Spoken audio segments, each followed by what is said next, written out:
Parfait. Merci à vous. La confiance. Une poignée de main pour une transition énergétique bien engagée. À l'heure de la COP21, l'Eurométropole de Strasbourg et le groupe ES montrent ici l'exemple avec la construction d'une centrale biomasse. Un investissement de 42 millions d'euros pour l'énergéticien alsacien.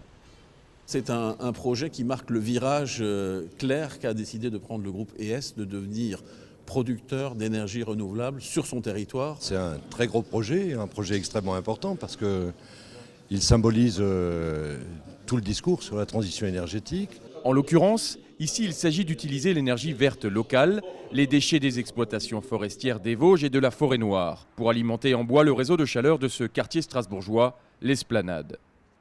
Comme on substitue de l'énergie fossile qui est brûlée, le gaz naturel dans une chaudière, par de l'énergie renouvelable, on aura une réduction drastique par les technologies qui sont mises en œuvre des émissions de CO2.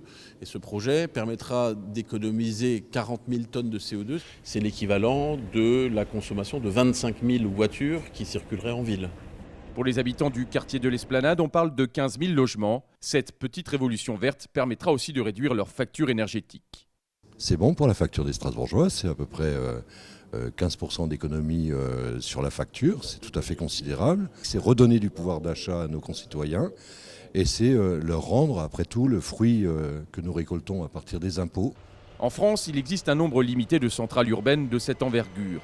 Qui dit cogénération dit aussi production d'électricité. Ici, on produira 70 000 MWh d'électricité renouvelable qui sera injectée sur le réseau de distribution DS Réseau. L'électricité produite annuellement par ce site correspond à la consommation moyenne de 10 000 foyers moyens de Strasbourg.